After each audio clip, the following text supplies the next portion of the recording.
Hi అండి, నేను మీ Jyothi. Welcome back to my channel Rutkriti sweet home. ఎలా ఉన్నారు? మీ అందరూ బాగున్నారా? నేను చాలా బాగున్నాను. ఈరోజు మీరు నా డే 2 ఆఫ్ నవరాత్రి బ్లాగ్ అయితే చూస్తారు. వీడియో చివరిలో పానీపూరి రెసిపీ అయితే ఉంది, మిస్ అవ్వకుండా చూసేయండి.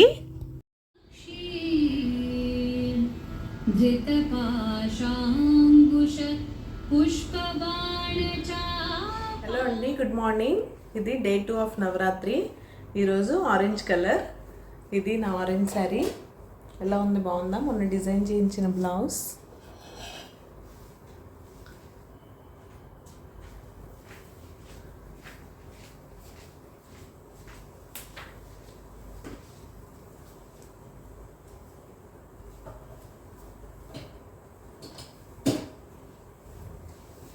ఫుల్ శారీ లుక్ అయితే ఇది. ఓకే, బ్లాగ్ కంటిన్యూ అవుతుంది, చూసేయండి. బాయ్. ఇక్కడైతే నేను ఫ్రెష్ అయిపోయి అమ్మవారికి నైవేద్యంతో పాటు ఇక్కడ మా పాప లంచ్ బాక్స్ కోసం కూడా రెడీ చేసుకుంటున్నాను. ఈరోజు డే 2 ఆఫ్ నవరాత్రి కదా, అమ్మవారిని మనం గాయత్రీదేవి అవతారంలో అయితే చూడొచ్చు. నైవేద్యం వచ్చేసి అల్లంగారులు. ఇక్కడ నేను అవే ప్రిపేర్ చేసుకుంటున్నాను. అల్లంగారులు ప్రిపేర్ చేసుకోవడం చాలా ఈజీ అండి. మీరు మినపప్పు నానపెట్టుకున్న తర్వాత గ్రైండర్లో కానీ మిక్సీలో కానీ వేసుకునేప్పుడు అందులో కొంచెం ఉప్పు, అల్లం ముక్కలు, కొంచెం జీలకర్ర, కొంతమంది పచ్చిమిర్చి కూడా వేసుకుంటారు. నేను పచ్చిమిర్చి అయితే ఏం వేయలేదు. కొద్దిగా జీలకర్ర, అల్లం, ఉప్పు మాత్రం వేసుకొని చక్కగా గ్రైండ్ చేసేసుకొని ఇలా గారెలు అయితే వేసేసుకుంటున్నాను. పక్కన మా పాప లంచ్ బాక్స్ కూడా సైమల్టేనియస్గా అవుతుంది. తన మార్నింగే పంపాలి కదా. మార్నింగే ఇలా పూజలు లంచ్ బాక్స్లు ఉంటే హడావిడి కొంచెం హడావుడిగానే అనిపిస్తుంది. కానీ మనకి ఇష్టం ఉంటే కష్టం అనిపించదు అంటారు కదా, అలా పూజలన్నా ఇష్టమే. ఇంట్లో వాళ్ళు మన బాధ్యత కాబట్టి అన్నీ సైమల్టేనియస్గా చేసుకుంటూ వెళ్ళిపోవడమే. ఇలా అయితే కొంచెం హడావుడి లేకుండా నా నవరాత్రి పూజలు అయితే గడుస్తున్నాయి. మీరు మీ నవరాత్రి ఎలా సెలబ్రేట్ చేసుకుంటున్నారనేది నాతో కామెంట్ సెక్షన్లో కామెంట్ చేసేయండి. ఇక్కడైతే అమ్మవారి నైవేద్యం రెడీ అయిపోయింది. ఈరోజు అమ్మవారికి ఎంతో ఇష్టమైన పాలు కూడా నైవేద్యంగా పెట్టుకున్నాను. మీరు కూడా నమస్కారం చేసుకోండి. మీ మనసులో ఉన్న కోరికలన్నీ అమ్మవారు తీర్చాలని మనస్ఫూర్తిగా కోరుకుంటున్నాను. ఇక్కడైతే ఇంకా పూజ అయిపోయింది. ఇంట్లో వాళ్ళు ఒకరు ఆఫీస్కి, ఒకరు స్కూల్కి అయితే వెళ్ళిపోయారు. ఇక్కడ నేను ఇంక ఇంట్లో పనులు చేయాలంటే శారీతో రోజంతా హ్యాండిల్ చేయడం కష్టం. ప్లస్ పట్టు శారీ కట్టుకొని ఇలాంటి పనులన్నీ ఏం చేస్తాను చెప్పండి. మనం ఆ కలర్ కోడ్ ఫాలో అయ్యి అమ్మవారికి పూజ చేసుకొని అష్టోత్తరం చదివే వరకు ఉంచుకొని తర్వాత చేంజ్ చేసేసుకోవచ్చు. ఒక్కొక్కసారి నేను నా దగ్గర సేమ్ కలర్ డ్రెస్సెస్ కనుక మ్యాచ్ అయ్యేలా ఉంటే వేసుకుంటాను అవే. ఈరోజైతే ఇలా క్యాజువల్గా రెడీ అయిపోయి ఇంక ఇంట్లో పని అయితే చేసేసుకుంటున్నాను. ముందుగా బెడ్రూమ్ క్లియర్ చేసేస్తే ఆ సాటిస్ఫాక్షనే వేరుగా ఉంటుంది. అందుకే వచ్చి అండ్ మోరోవర్ ఇది ఈజీగా అయిపోతుంది. ఫస్ట్ కిచెన్లోకి వెళ్ళాం అనుకోండి, బోల్డంత టైం పట్టేస్తుంది, అక్కడే అలసిపోయినట్టు అనిపిస్తుంది. అలా కాకుండా ముందు బెడ్రూమ్లోకి వస్తే ఇది 2 మినిట్స్లో అయిపోద్ది కాబట్టి ఒక పని అయిపోయింది అన్నట్టు హ్యాపీగా ఉంటుంది. అలా మీలో ఎంతమంది ఉన్నారు, నాతో కనెక్ట్ అవుతున్నారు అనేది కామెంట్ సెక్షన్లో కామెంట్ చేసేయండి. అండ్ మీకు నా వీడియోస్ అండ్ రెసిపీస్ ఎలా అనిపిస్తున్నాయి? మీకు కనుక నా వీడియోస్ నచ్చినట్లయితే ప్లీజ్ లైక్ చేసి మీ ఫ్రెండ్స్ అండ్ ఫ్యామిలీకి షేర్ చేయండి, సో దట్ నాకు రీచ్ పెరుగుతుంది. ఇలా బెడ్ అయితే అంతా సర్దేసుకొని నీట్గా పిల్లోస్ అన్నీ సెట్ చేసేసాక ఇక్కడ చూసేయండి మా బెడ్రూమ్ పరిస్థితి ఎలా ఉందో. చాలా నీట్గా బాగుంది కదా. ఈవినింగ్ వరకు ఇలానే ఉంటుంది. ఈవినింగ్ కాదు, నైట్ మళ్ళీ మేము వచ్చి పడుకునే వరకు ఇలానే ఉంటుంది. ఆఫ్టర్నూన్ ఎవరు పడుకోం కదా. సో ఇది ఇలా నీట్గా చూస్తే ఆ సాటిస్ఫాక్షనే వేరు. వీళ్ళు ఎంతమంది ఇలా ఉన్నారో నాతో చెప్పేయండి. ఇంకైతే నా వార్ఫీల్డ్ దగ్గరకు వచ్చేసాను. ఈ వార్ఫీల్డ్ అనేది ఎక్కడి నుంచి వచ్చిందో తెలుసా? మా హస్బెండ్ ఎప్పటిడో అన్నారు నన్ను, నువ్వు వంట చేసేప్పుడు వంట అయిపోయిన తర్వాత చూస్తే నీ కిచెన్ అంతా వార్ఫీల్డ్ లాగే ఉంటుంది అని. అప్పటి నుంచి నాకు అదైతే అలవాటు అయిపోయింది. ఇక్కడైతే స్లోగా లెఫ్ట్ ఓవర్స్ అన్నీ బాక్సెస్లోకి తీసేసి గిన్నెలన్నీ సింక్లో అయితే వేసేసుకుంటున్నాను.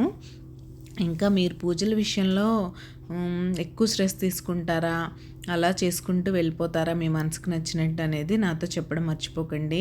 ఇంకా మీరు ఎవరైనా సబ్స్క్రైబ్ చేసుకోకుండా మన ఛానల్ చూస్తున్నట్లయితే ప్లీజ్ సబ్స్క్రైబ్ చేసుకొని నన్ను సపోర్ట్ చేయండి. సబ్స్క్రైబ్ చేసుకున్న తర్వాత బెల్ ఐకాన్ ట్యాప్ చేస్తే 3 ఆప్షన్స్ వస్తాయి. అందులో ఆల్ సెలెక్ట్ చేసుకుంటే నేను ఏ వీడియో అప్లోడ్ చేసినా మీకు వెంటనే నోటిఫికేషన్ అయితే వచ్చేస్తుంది. మీకు ఫ్రీ టైం ఉన్నప్పుడు చూసేయచ్చు. ఇక్కడైతే అన్ని లెఫ్ట్ ఓవర్స్ తీసి సర్దడం అయిపోయింది. గిన్నెలన్నీ షింక్లో వేసేసాను. ఇప్పుడైతే నా హోమ్ మేడ్ క్లీనింగ్ లిక్విడ్ ఉంది కదా, దాన్ని అయితే స్ప్రే చేసేసుకొని నీట్గా క్లీన్ చేసేసుకుంటున్నాను. ఇంకా మనకి వేరే వాళ్ళ పూజలు అవి ఇవి చూసినప్పుడు మనకు కూడా అలా చేస్తే బాగుంటుంది అనిపిస్తుందండి. ఎందుకంటే ఒకరితో కంపేర్ చేసుకోవడం అనేది మన బ్రెయిన్ నేచర్. దానికి మీరు ఏం చేయలేరు, దాన్ని కంట్రోల్ కూడా చేయలేరు.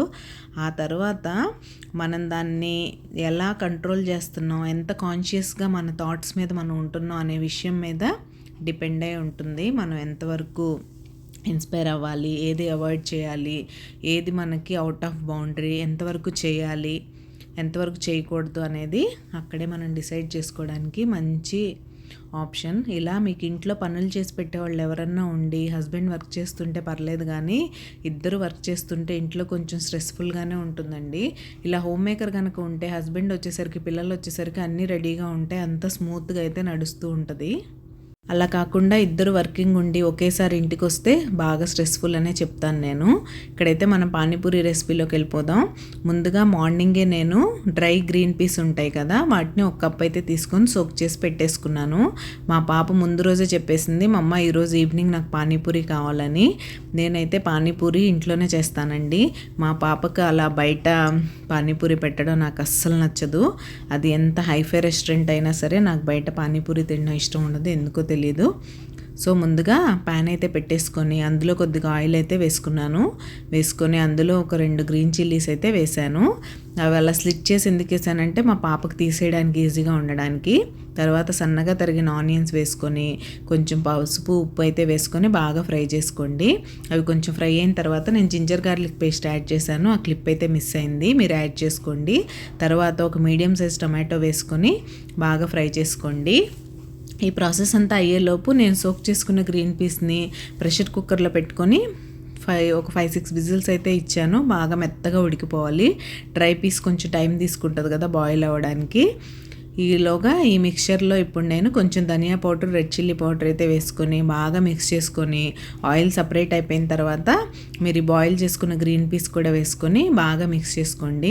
మిక్స్ చేసుకున్న తర్వాత ఇప్పుడు తగినన్ని వాటర్ అయితే పోసి బాగా కలుపుకోండి. ఇప్పుడు వాటర్ పోసాను కదా, ఇవి దగ్గర అవడానికి కొంచెం టైం పడుతుంది. ఈ గ్యాప్లో మనమైతే పూరీ ఫ్రై చేసేసుకుందాం. ఈ పూరీ నేను బిగ్ బాస్కెట్ నుంచి తెప్పిస్తానండి. అవి ఇలా ఫ్రై అయితే చేసేసుకుంటున్నాను. నాకు జనరల్గా పానీపూరిలో స్టఫింగ్ పెడతారు కదా, అది చాలా హాట్గా తినడం ఇష్టం. నేను హైదరాబాద్లో ఉన్నప్పుడు ఈ బఠానీ చాట్ అండ్ పానీపూరి బాగా ఎంజాయ్ చేశాను. బట్ ఈ నార్త్ సైడ్ వచ్చాక మీరు పానీపూరి అంటే చల్లగా ఇస్తారు. అందులో ఆ లోపల స్టఫింగ్ హాట్గా ఉండదన్నమాట. మన దగ్గర ప్యాన్ మీద హీట్ చేస్తూ ఇస్తారు కదా మన సౌత్ తెలంగాణ ఎక్కడైనా సరే. బట్ ఇక్కడ అలా కాదు, ఏంటో చల్లగా ఇస్తూ ఉంటారు. అది తింటుంటే నాకు అదో రకమైన చిరాకు. అందుకే నేను ఇంక ఇంట్లో చేయడమే స్టార్ట్ చేశాను నాగ్పూర్ షిఫ్ట్ అయినప్పటి నుంచి. ఇలా పూరీలు చూసారా ఎంత బాగున్నాయో. ఇలా నాకు కావాల్సినన్ని పూరీలు అయితే ఫ్రై చేసేసుకున్నాను. మీలో ఎంతమంది మాలాగా పానీపూరి లవర్స్ ఉన్నారనేది కామెంట్ సెక్షన్లో కామెంట్ చేసేయండి. అండ్ బయట తినడం మానేసి, హైజీన్ కాదండి అస్సలు, చక్కగా ఇలానే సింపుల్గా ఇంట్లో చేసుకొని మీ పిల్లలకి పెట్టేసి మీరు కూడా ఎంజాయ్ చేయండి. ఇంకా మీరు ఎవరైనా నాతో పర్సనల్గా మాట్లాడాలనుకుంటే మనకి సేమ్ రిత్కృతి స్వీట్ హోమ్ ఐడితోనే ఇన్స్టా అకౌంట్ అయితే ఉంది. అక్కడ మీరు నాకు DM చేసేయండి, మనం మాట్లాడుకుందాం. ఇలా పానీపూరి పని అయితే జరుగుతూ ఉంది. మేమైతే ఇంక డిన్నర్ కూడా ఏం చేయలేదు. ఈ బఠానీ చాటే నాకు హెవీగా అనిపించింది, నాకు చాలా ఇష్టం. అదే పానీపూరి ఫిల్లింగ్లోకి అదే కొంచెం తినేస్తాం. ఇలా అయిపోయిన తర్వాత పక్కన చూసారా మీరు, అది కూడా కుక్ అవుతుంది. ఇవన్నీ ఇలా సైమల్టేనియస్గా చేసుకుంటేనే మనం ఫాస్ట్గా ఫుడ్ని ఎంజాయ్ చేయొచ్చు. ఒకదాని తర్వాత ఒకటి చేసుకుందాం అంటే చాలా టైం అయితే పట్టేస్తుంది. ఇంక ఇక్కడైతే నేను పానీకి కూడా రెడీ చేసేస్తున్నాను. ముందుగా వాటర్ తీసుకొని, నా దగ్గర ఎవరెస్ట్ పానీపూరి మసాలా అయితే ఉందండి, దాన్ని మిక్స్ చేసేస్తున్నాను. జనరల్గా మీ దగ్గర కొత్తిమీర, పుదీనా ఉన్నా కూడా దాంతో కూడా చేసుకోవచ్చు. ఆ ప్రాసెస్ నేను ఎప్పుడైనా చూపిస్తాను. ఇప్పుడైతే ఇన్స్టెంట్గా ఇలా పానీ అయితే రెడీ చేసేసాను. చాట్ కూడా రెడీ అయిపోయింది చూసారా. ఇలా దగ్గరకు అయిపోయిన తర్వాత ఇందులో కొంచెం లాస్ట్లో చాట్ మసాలా అయితే యాడ్ చేసుకోండి. ఇదే మీకు మంచి ఫ్లేవర్ ఇస్తుంది మీ బఠానీ చాట్కి. బాగా మిక్స్ చేసుకున్న తర్వాత ఫ్రెష్ కొత్తిమీరతో గార్నిష్ చేసేసుకొని చక్కగా మిక్స్ చేసేసుకొని తీసేసుకొని సర్వ్ చేసేసుకోవడమే. ఇక్కడైతే నా పానీపూరి రెడీ అయిపోయింది. అయితే రెడీ, పానీపూరిలో కూడా ఇదే. ఇప్పుడైతే తినేద్దాం.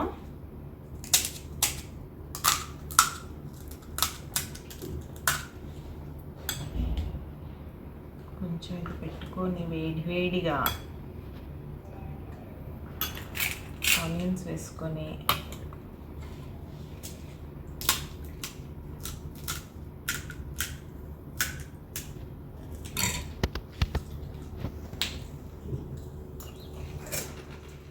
ముద్రపోయింది.